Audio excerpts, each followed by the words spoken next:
السلام علیکم ورحمۃ اللہ وبرکاتہ۔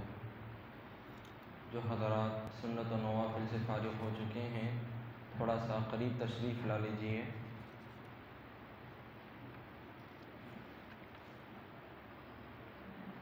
اعوذ باللہ من الشیطان الرجیم، بسم اللہ الرحمن الرحیم۔ قل ان كانت لكم الدار الآخرة عند الله خالصة من دون الناس فتمنوا الموت إن كنتم صادقين ولن يتمنوه أبدا بما قدمت أيديهم والله عليم بالظالمين ولتجدنهم أحرص الناس على حياة ومن الذين أشركوا يود أحدهم لو يعمر ألف سنة وما هو بمزحزحه من العذاب أن يعمر والله بصير بما يعملون صدق الله العظيم۔ محترم حاضرین، ابھی جن آیات کی تلاوت کی گئی ہے یہ پہلے پارے سورہ بقرہ کے 11ویں رکوع کی آیتیں ہیں۔ اس سے پہلی جو آیتیں گزری ہیں اس کے اندر اللہ سبحانہ و تعالیٰ نے بنی اسرائیل کی خرابیوں کو ذکر فرمایا کہ کس طرح سے بنی اسرائیل اللہ تعالیٰ کے احسانات کو فراموش کیا کرتے، اللہ نے جو ان پر نعمتیں ان کو عطا فرمائی ان کی ناقدری کیا کرتے، اللہ تعالیٰ کی ناشکری کیا کرتے۔ یہ ان کی بری حالت تھی۔ اللہ تعالیٰ نے ان کی ہدایت کے لیے، ان کو سیدھا راستہ بتلانے کے لیے لگاتار ایک کے بعد ایک پیغمبروں کو ان کے پاس بھیجا تاکہ وہ ان کی رہبری کریں، ان کو صحیح راستہ بتائیں۔ لیکن یہ قوم بنی اسرائیل نے انبیاء علیہم السلام میں سے بعض کو قتل کیا اور بعض کو جھٹلایا۔ اللہ تعالیٰ نے حضور صلی اللہ علیہ وسلم کے آنے کی خبر ہر نبی کے ذریعے سے ان کی قوم تک پہنچا دی، اور جب حضور صلی اللہ علیہ وسلم تشریف لے آئے تو یہ یہود جانتے بوجھتے ہر چیز ان کو نشانی مل چکی، لیکن اس کے باوجود بھی انہوں نے حضور پر ایمان نہیں لایا۔ وجہ کیا تھی کہ وہ حضور سے حسد کینہ رکھتے تھے کہ یہ آخری نبی ہماری نسل سے نہیں ہے، یہ وہ کہا کرتے تھے۔ اللہ تعالیٰ نے ان تمام تر چیزوں کا رد فرمایا اور پھر ان کی خرابیوں کو بتلایا۔ جو حضور صلی اللہ علیہ وسلم کے زمانے میں موجود یہودی تھے تو ان یہودیوں کی یہ حالت تھی کہ وہ اپنے آبا و اجداد کے خرابیوں والے کارناموں سے خوش تھے، ان سے کوئی نفرت نہیں کرتے تھے۔ تو حضور صلی اللہ علیہ وسلم کے ذریعے سے ان یہودیوں سے پوچھا گیا کہ اگر تم مومن ہونے کا دعویٰ کرتے ہو تو تمہارا ایمان کیسا ایمان ہے کہ تم کو برائی کا حکم دیتا ہے؟ یعنی تم اپنے آبا و اجداد کے برے کارناموں کو اچھا سمجھتے ہو، ان سے نفرت نہیں کرتے، حالانکہ مومن کے لیے یہ ضروری ہے کہ وہ اپنے ایمان کی حفاظت کرے، اور مومن کی یہ صفت ہوتی ہے کہ وہ کفر اور شرک سے ہر طرح کے گناہ سے نفرت کرتا ہے۔ یہ مومن کی خاصیت ہے، یہ مومن کی صفت ہے۔ معاذ اللہ اگر کوئی مسلمان کسی کافر سے یا اس کے کفر سے راضی ہوگا تو پھر یہ بھی اپنے ایمان سے ہاتھ دھو بیٹھے گا، اور جو شخص برائیوں سے پیار کرتا ہے، ان سے نفرت نہیں کرتا، تو پھر اس کا ایمان کمزور ہے۔ جو غیر اللہ سے، جو دیگر لوگوں سے محبت رکھتا ہے تو اس کا ایمان بالکل کمزور ہے۔ ایک مسلمان کو اللہ سے، اللہ کے رسول سے، اللہ کے پیغمبروں سے، اللہ کی کتاب قرآن کریم سے، ان چیزوں سے محبت ہونی چاہیے، تب جا کر اس کا ایمان مضبوط ہوگا۔ اب یہودیوں کی اور یہ بھی خرابی تھی کہ ان میں سے بعض ایسے بھی تھے جو یہ خیال کرتے تھے، یہ سمجھتے تھے کہ ہم چاہے کچھ بھی کر لیں، کل جب قیامت میں اللہ کے سامنے حاضر ہوں گے تو ہم کو اللہ تعالیٰ جنت میں داخل فرما دے گا۔ یہ ان یہودیوں کا سمجھنا تھا، تو اللہ تعالیٰ ان کے اس جھوٹے دعوے کو اب یہاں پر رد فرما رہا ہے۔ اللہ تعالیٰ کا فرمان ہے، قُلْ إِن كَانَتْ لَكُمُ الدَّارُ الْآخِرَةُ عِنْدَ اللَّهِ خَالِصَةً مِّن دُونِ النَّاسِ۔ اے پیارے حبیب صلی اللہ علیہ وسلم، آپ ان سے کہہ دیجئے کہ بقول تمہارے اگر آخرت کا گھر اللہ کے نزدیک صرف تمہارے ہی لیے ہے، دوسرے لوگوں کا اس میں حصہ نہیں، فَتَمَنَّوُا الْمَوْتَ إِن كُنتُمْ صَادِقِينَ، تو اگر تم اس دعوے میں سچے ہو تو موت کی آرزو کرو، موت کی آرزو کرو۔ تو ان کا یہ جو دعویٰ تھا بہت ہی بے بنیاد جھوٹا دعویٰ تھا۔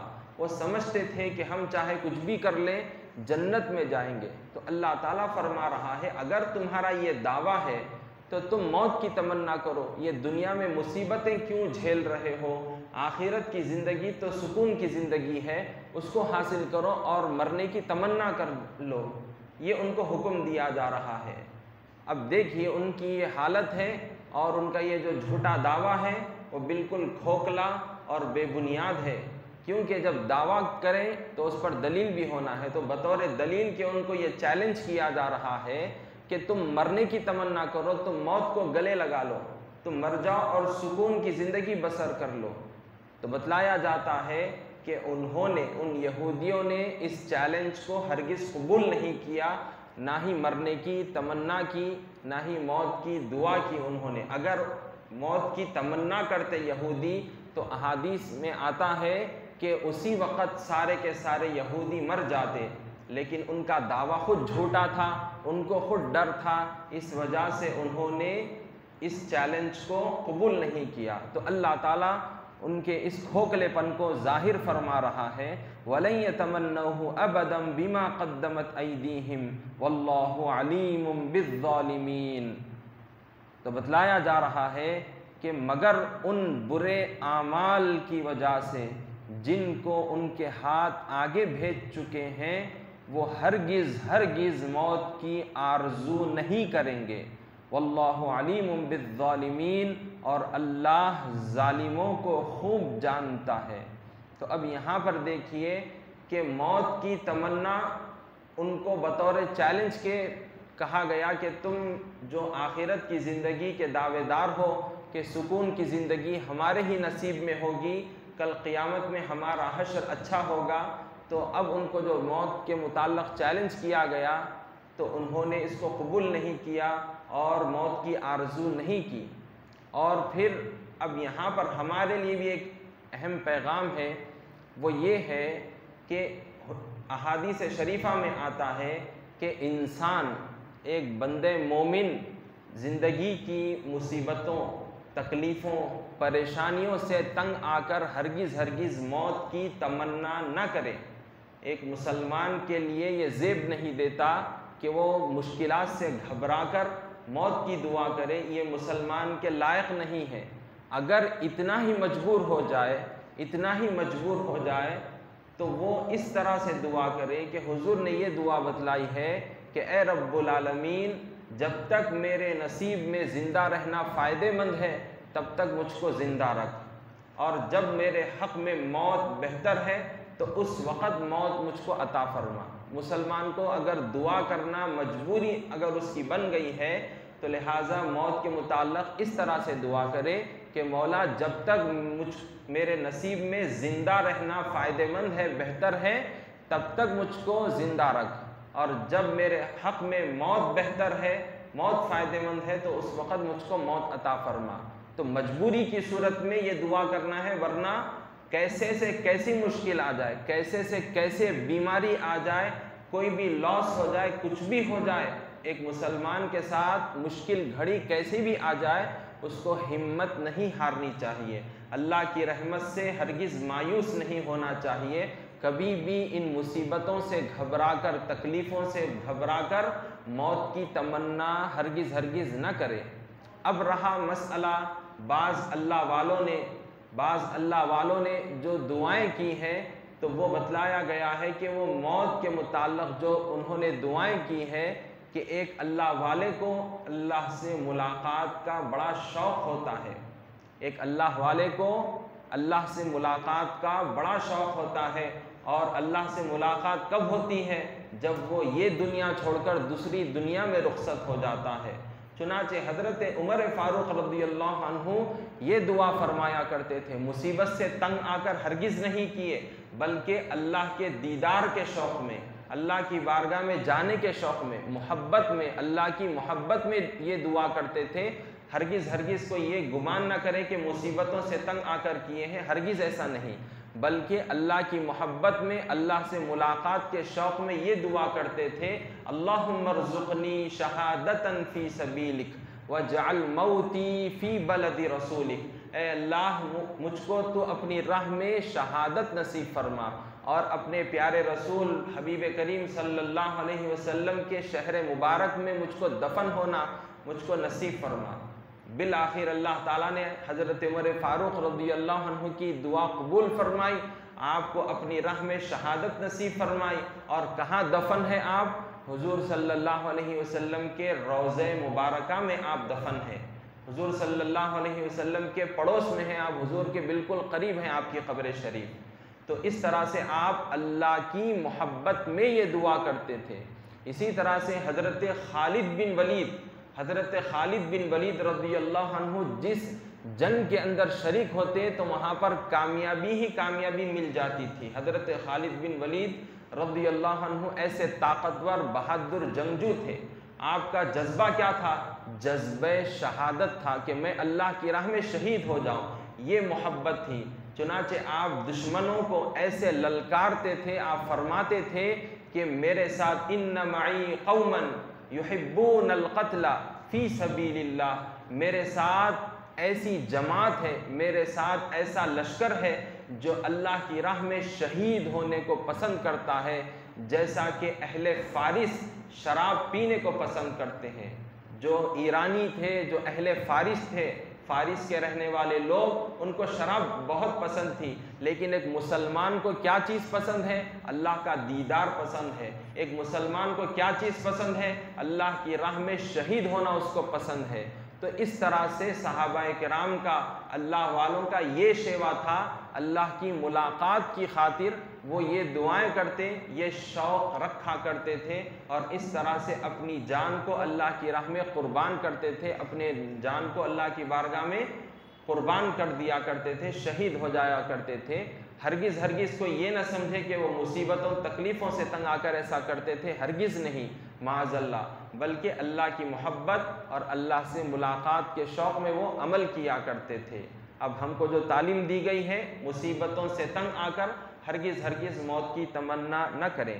اب دیکھیے ان یہودیوں کی اور کیا حالت تھی، بتلایا جا رہا ہے وَلَتَجِدَنَّهُمْ أَحْرَصَ النَّاسِ عَلَى حَيَاةٍ وَمِنَ الَّذِينَ أَشْرَكُوا يَوَدُّ أَحَدُهُمْ لَوْ يُعَمَّرُ أَلْفَ سَنَةٍ۔ اور اے پیغمبر صلی اللہ علیہ وسلم، آپ پاؤ گے کہ یہ لوگ، یعنی یہ یہودی، دنیاوی زندگی پر سب لوگوں سے زیادہ لالچی ہیں، یہاں تک کہ مشرکوں سے بھی زیادہ۔ ان میں سے ہر ایک کے دل میں یہ حسرت ہے کہ کاش 1000 سال تو جیے۔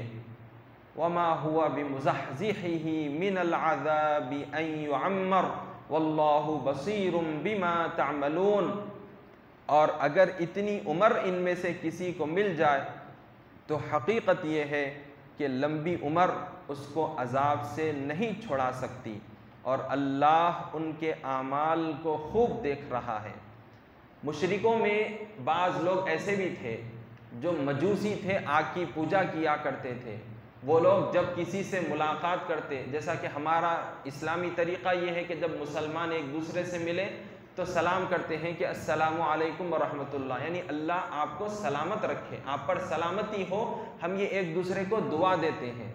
لیکن یہ جو مجوسی تھے ان کا کیا طریقہ تھا؟ وہ لوگ ایک دوسرے سے جب ملتے تھے تو یہ دعا کرتے، ان کا یہ رواج تھا کہ تم 1000 سال جیو، یہ وہ لوگ کہا کرتے تھے مجوسی۔ تو اللہ تعالیٰ بتلا رہا ہے کہ یہ یہودیوں، یہ جو یہود ہیں، وہ تو ان سے بھی زیادہ آگے نکل گئے کہ یہ تو ہمیشہ ہی زندہ رہنا چاہتے ہیں۔ جبکہ مشرکوں کی یہ حالت ہے کہ وہ 1000 سال جینا چاہتے ہیں، اور یہ یہودی ان سے بھی آگے بڑھ گئے۔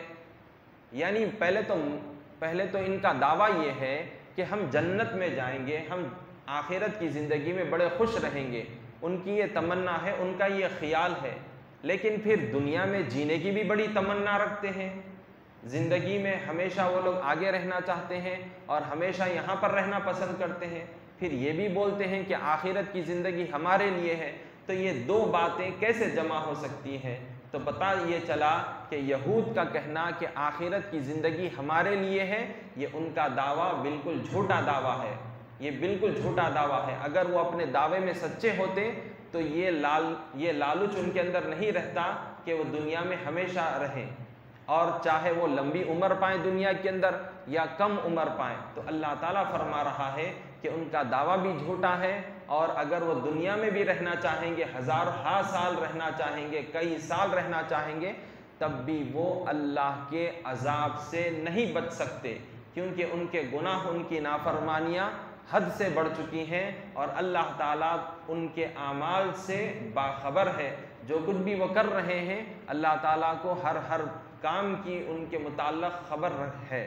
وصلی اللہ تعالیٰ وسلم علی خیر خلقہ سیدنا محمد وعلی آلہ وصحبہ اجمعین والحمد للہ رب العالمین۔